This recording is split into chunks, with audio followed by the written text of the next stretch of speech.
Bonjour et bienvenue sur la mécanique universelle. Alors aujourd'hui nous sommes le dimanche 26 décembre 2021 et je vais parler d'un livre écrit par Will Durant à propos de la vie et doctrine des philosophes sur Herbert Spencer, la partie qui concerne Herbert Spencer. Je ne connaissais pas du tout ce philosophe et ni d'ailleurs Will Durant, qui a écrit ce livre que j'ai trouvé en brocante et qui est très intéressant, qui commence à Platon. Voilà, bon, il a un choix un petit peu particulier. Platon, Aristote, ensuite on passe à Francis Bacon, Spinoza, voilà. Et donc voilà, Voltaire. Et un petit peu avant Herbert Spencer, Schopenhauer. Bon. Et j'ai trouvé cette lecture, ça fait quelques jours que j'ai commencé cette lecture-là, et je l'ai trouvée très intéressante. Je ne connaissais pas du tout Herbert Spencer, j'ignorais qu'il avait réfléchi sur l'évolution de l'humanité, qu'il s'était trouvé à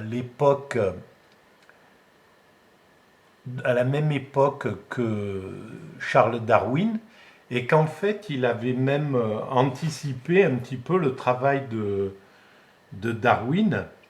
Euh, Vers 1850, la théorie de l'évolution était dans l'air. Spencer en exprimait l'idée longtemps avant Darwin, dans un essai sur l'hypothèse du développement, 1852. Et je crois que Darwin a écrit sa théorie quelques années plus tard. Voilà. Donc, je vais juste commencer à lire un petit peu ce que j'ai souligné et puis commenter comme je fais d'habitude avec mes réflexions sur des livres que je lis. Alors, on y lit que Kant avait parlé de la possibilité pour les singes de devenir des hommes. C'est Will Durant qui écrit ça. Et ça, c'est quand même incroyable qu'il ait pu imaginer cette idée-là. Kant avait parlé de la possibilité pour les singes de devenir des hommes. Donc il avait déjà imaginé, je pense, l'inverse, sans vouloir le dire d'une certaine façon, que l'homme descendrait du singe.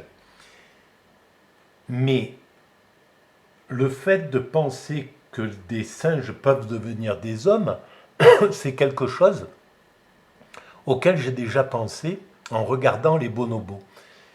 Je me suis dit, ben voilà, on ne peut pas comprendre, on ne peut pas distinguer l'évolution de l'humanité, l'évolution d'une espèce. C'est tellement lent qu'on ne peut pas mesurer euh, à l'échelle humaine, à l'échelle d'une vie, euh, un- une petite évolution au niveau de l'espèce. On ne peut pas la voir à notre échelle, même si on commence un petit peu à percevoir euh, certaines choses. Par exemple, chez l'espèce humaine, dans l'espèce humaine, les hommes grandissent et on peut s'en rendre compte entre ce que je voyais dans les années 60, 70 et les jeunes de maintenant. En Occident, on voit vraiment une différence.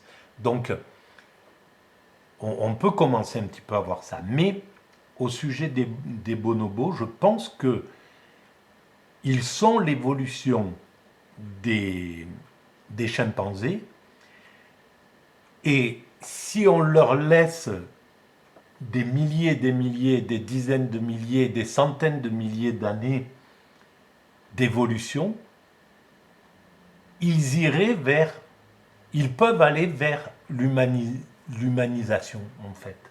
Ce que nous avons vécu. Et je pense qu'ils sont déjà un chemin un peu évolué entre le chimpanzé classique et l'homme, et les premiers hommes que nous étions. Voilà, pour une petite réflexion sur cette première, phrase que j'avais notée. Ensuite, et en 1830, Saint-Hilaire étonna l'Europe et réjouit le cœur du vieux Goethe en triomphant presque contre Cuvier de ce fameux débat sur l'évolution qui semblait un autre Hernani, une autre révolte contre la conception classique d'un monde immuable soumis à des règles et à un ordre fixe. Donc à cette époque-là, au milieu du 19e siècle, il y avait déjà, voilà, c'était la grande aventure en philosophie, dans la pensée, sur l'évolution des espèces. C'est un grand pas dans l'humanité, mais chaque génération a sa grande explosion de conscience. Et c'est ce qui fait que l'humanité progressivement évolue vers sa perfection. Voilà, vers son ultime perfection selon la mécanique universelle. Vers 1850, la théorie de l'évolution était dans l'air. Spencer en exprima l'idée longtemps avant Darwin. Donc, en 1858, Darwin et Wallace communiquèrent à la société Linné leurs fameuses recherches. Et en 1859, le vieux monde, au sentiment des bons évêques, fut bouleversé par la publication de l'origine des espèces, 1859. Après, j'ai noté encore. De même que les mathématiques avaient dominé la philosophie du XVIIe siècle, en donnant au monde Descartes, Hobbes, Spinoza, Leibniz et Pascal, et de même que la psychologie avait inspiré la philosophie de Berkeley, de Hume, de Condillac et de Kant, de même au XIXe siècle chez Schelling et Schopenhauer, Spencer, Nietzsche et Bergson, la biologie fut à la base de la pensée philosophique. Voilà, là on peut voir que chaque moment amène quelque chose d'important. Les mathématiques,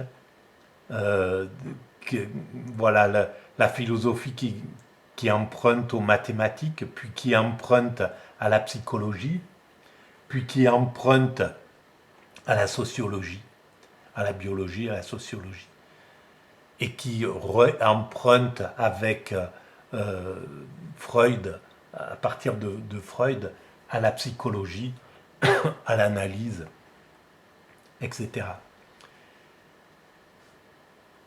Et on pourrait dire que la philosophie, par exemple, à l'époque de Hegel et même de Kant, mais de Hegel, disons, à cette époque-là, où elle s'intéresse à l'évolution de l'humanité. Elle pense qu'il y a un sens dans l'évolution de l'humanité. Ça sera repris par Marx plus tard, voilà, d'une manière moins spirituelle et plus matérielle, et contesté, mais d'une certaine manière repris aussi par Nietzsche, sauf qu'il en refuse l'évolution spirituelle qu'entrevoit Hegel. Et cette façon de penser l'évolution a été interrompue pendant la période entre la Première Guerre mondiale, à partir de la Première Guerre mondiale jusqu'à la fin de la Deuxième Guerre mondiale, et pratiquement jusqu'à maintenant, parce que la violence de ces deux guerres mondiales, la cruauté et et les catastrophes qu'elles ont engendrées, les monstruosités qui se sont soldées par l'explosion du nazisme et de ses horreurs, a tellement stupéfait la philosophie qu'elle n'a pas voulu, qu'elle a refusé l'idée de penser un progrès, de parler d'un progrès de l'évolution de l'humanité. Elle s'est désintéressée complètement de cette idée-là. C'est ce qui a donné l'existentialisme, etc. Et avant le surréalisme, par exemple, aussi, voilà, entre les deux guerres, il ne pouvait pas imaginer, il ne pouvait pas travailler sur un progrès positif de l'humanité à cause de ces deux monstruosités. Et c'est pour ça que la mécanique universelle arrive à point nommé et que c'était ça qui... C'est le moment maintenant de revenir, de reprendre goût à l'idée d'un progrès de l'humanité. On peut le faire parce que il y a une certaine distance qui s'est imposée entre fin du nazisme, la fin de Auschwitz. On l'a mis un petit peu à distance et fort heureusement sans l'oublier, en le maintenant bien vivant dans notre esprit, mais on peut reprendre l'idée que le progrès peut,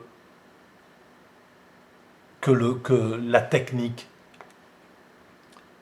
que le progrès technique peut entraîner un progrès moral, un progrès social, un progrès, etc. dans l'évolution de l'humanité. On peut recommencer à penser comme ça. Et c'est la mécanique universelle. C'est pour ça que la mécanique universelle a vraiment son rôle et son sens à jouer, et qu'elle le jouera dans les décennies qui arrivent. Ça sera peut-être par quelqu'un d'autre, peu importe.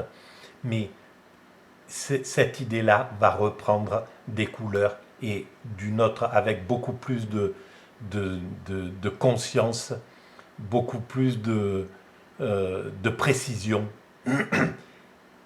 Voilà, et c'est ce qui va s'orienter devant nous. Pardon.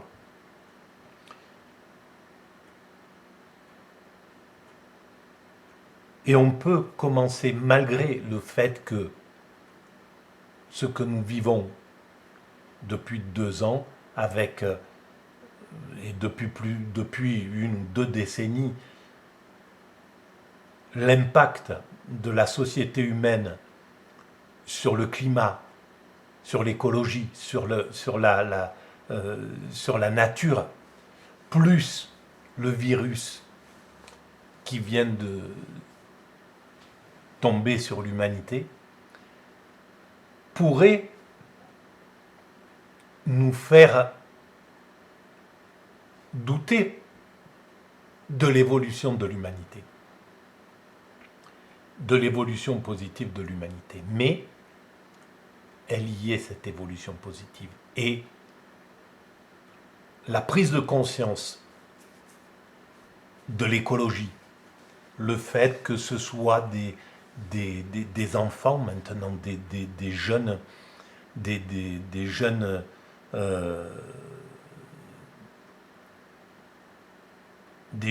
adultes, comme Greta Thunberg, comme toute cette nouvelle jeunesse qui commence à interpeller les gouvernants, qui les oblige à réorienter l'évolution de l'humanité. Ça ne peut pas se faire brutalement. Alors effectivement, on a le sentiment que c'est lent, qu'il va falloir tellement du temps, qu'on n'y arrivera pas, que peut-être l'humanité va vers son extinction. Et ce qui est très intéressant, c'est qu'à chaque fois, le principe créateur, le principe qui nous guide,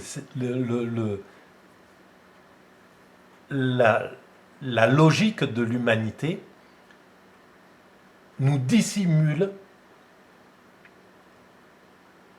les clés tout le temps et nous donne toujours le sentiment que on peut aller vers une catastrophe, que rien n'est gagné, etc. Ça n'est pas lisible. Le chemin de l'humanité n'est pas lisible. C'est en fait, voilà, c'est les intuitifs comme moi qui vont éclairer cette route. Les philosophes, voilà, les penseurs, les spirituels qui vont éclairer cette route, mais qui sont pas forcément crédibles. C'est parce qu'ils ont en face d'eux une sorte de réalité qui s'impose. Voilà, ce virus qui est là et qui fait douter de la continuité de l'humanité. Jusqu'où il va nous emmener? On ne peut pas le déchiffrer, on ne sait pas ce qui nous attend. Et en même temps, on se rend compte que on peut comprendre que ce virus nous oblige à nous fédérer de plus en plus, même si pour l'instant on continue, les dominants continuent à leur petite guerre entre puissances, etc. Dans leur propre surdité, ils refusent de voir le monde à l'échelle de combattre ce virus clairement en s'associant, en devenant une humanité unie. Donc ils refusent encore cette possibilité-là. Donc ils continuent, c'est comme à l'époque de Venise, pendant la peste, voilà, les dominants continuaient à danser de façon insouciante, voilà, sans vraiment comprendre ou s'impliquer dans les choses de façon voilà. Et là on se retrouve avec un peu le même problème des dominants qui ne veulent pas entendre ce que dit ce virus, c'est-à-dire unifiez-vous, travaillez ensemble. On voit bien que si on n'est pas solidaire avec l'Afrique, avec les pays pauvres, avec voilà, les autres civilisations, eh ben, on n'en sortira pas. Donc il va nous obliger, quoi qu'il arrive, ce virus, à devenir unis. Bon, peut-être il faudra 10 ans, peut-être une décennie, 2 décennies pour que l'humanité prenne conscience qu'il faut vraiment travailler à l'échelle de la planète et arrêter les petites guéguerres intestines entre les Américains, les Russes, les Américains, les Chinois, les Européens, les Russes, etc. Bon, bref, ces mouvements du menton qu'on a tout le temps connus, hein, les dominants, ils sont constitués comme ça, ils sont constitués avec des testostérones et des désirs de lutte. Et d'ailleurs, Spencer le voit à un certain moment. On aura l'occasion de le lire plus tard. Voilà. Bon, bref. Donc, on a vu ça. Plus loin. La formation de Spencer, ça c'est sa vie. Cet esprit d'hérésie se manifesta plus fortement encore chez le père et parvint à son comble dans l'individualisme presque farouche de Herbert Spencer lui-même. Alors voilà, c'est un peu sa vie. En politique, il était individualiste, comme son fils, c'est le père, et ne saluait jamais personne, quel que fût son rang. S'il ne comprenait pas une question posée par ma mère, il gardait le silence sans faire répéter la question et la laisser sans réponse. C'est le père de Spencer, de Herbert Spencer. Il observa cette tactique pendant toute sa vie, nonobstant sa futilité, et ne s'en corrigea jamais, écrit Herbert Spencer. Cela rappelle, silence à part, l'opposition que fit Herbert Spencer dans ces dernières années à l'extension des fonctions de l'État. Voilà comment était Herbert Spencer. Herbert était paresseux et son père était indulgent. Voilà. Donc ça, c'est un petit peu sa vie. On peut la passer, il faudra aller la regarder. L'Angleterre. Il faisait preuve d'une belle persévérance, mais aussi d'une obstination opiniâtre. Il savait embrasser d'un coup d'œil le monde entier pour y trouver la justification de ses hypothèses, mais il ne pouvait entrer dans les idées d'autrui. Il avait le sentiment de sa valeur, comme tout non-conformiste, et il ne pouvait sans orgueil soutenir sa grandeur. Et là, je l'ai mis dans ma biographie métaphorique, parce que je me retrouve malheureusement dans cette... J'ai aussi le sentiment de la valeur de ce que mon non-conformisme, le fait de ne pas avoir fait d'études, a de positif dans ma réflexion. Voilà, j'ai un sentiment juste de tout ça. J'en tire aucun orgueil. Voilà, j'étais d'une certaine manière amené à écrire la mécanique universelle. Ça aurait pu être n'importe qui d'autre. Voilà, il se trouve que c'est tombé sur moi. J'en suis heureux parce que c'est quelque chose qui m'aide à vivre, à penser et à supporter bien des souffrances, on va dire, de mon existence. Mais voilà, il n'y a aucun orgueil dans tout ça. Alors ensuite, il avait tous les défauts d'un pionnier, une étroitesse dogmatique jointe à une sincérité courageuse et à une originalité profonde, résistant à toute flatterie, refusant tous les honneurs officiels qu'on lui offrait, et pendant 40 ans poursuivant sa pénible tâche dans un état de mauvaise santé chronique et dans une mauvaise retraite, dans une modeste retraite. Ben, c'est exactement ce qui se passe pour moi aussi. Voilà, quand j'étais sur la Côte d'Azur, je respirais plus, je savais pas ce qui se passait et j'avais cette BPCO très intense, mais je continuais à écrire, j'avançais, voilà, j'essayais de récupérer en dormant 10 minutes, une demi-heure, puis je réécrivais, mais j'étais totalement étouffé à cette époque-là. Et en fait, l'exaltation de l'écriture était plus forte que tout ce que je ressentais autour. Voilà, donc il y a quelque chose d'un peu similaire aussi. Il était tellement occupé à analyser et à décrire la vie qu'il n'avait pas le temps de la vivre pour son compte. Exactement comme moi. Voilà, toutes mes histoires, tout ce que j'ai vécu entre, j'ai négligé l'amour, j'ai négligé tout le reste, la vie, le social, la sociabilité. Je me suis totalement enfermé pour écrire, pour penser, voilà, pour avancer ce travail-là. Alors ensuite, il a écrit sur les plus difficiles problèmes en termes si limpides que pendant toute une génération, le monde entier prit goût à la philosophie. Voilà, ben, j'espère que la mécanique universelle fera la même chose. Le fait qu'elle soit simpliste, et encore plus simpliste maintenant parce qu'elle doit s'adresser, les médias ont simplifié encore plus les cerveaux humains, ils les ont rendus encore plus, on va dire, loftisés, quoi. Hein. Donc tout le monde doit pouvoir lire. Et je pense que c'est un petit peu le cas de la mécanique universelle. Tout le monde peut arriver à lire ce qui se passe sur ce que j'ai écrit sur la mécanique universelle. Voilà. Bon, pour l'instant, ben, j'ai surtout parlé de moi là. Donc, je vais arrêter là pour cette première version. Qu'est-ce que je peux rajouter? Il affectait les vastes généralisations et rendait ses livres intéressants plus encore par ses hypothèses que par ses preuves, exactement comme moi. Donc je suis désolé, mais voilà, je l'ai mis dans ma bio métaphorique.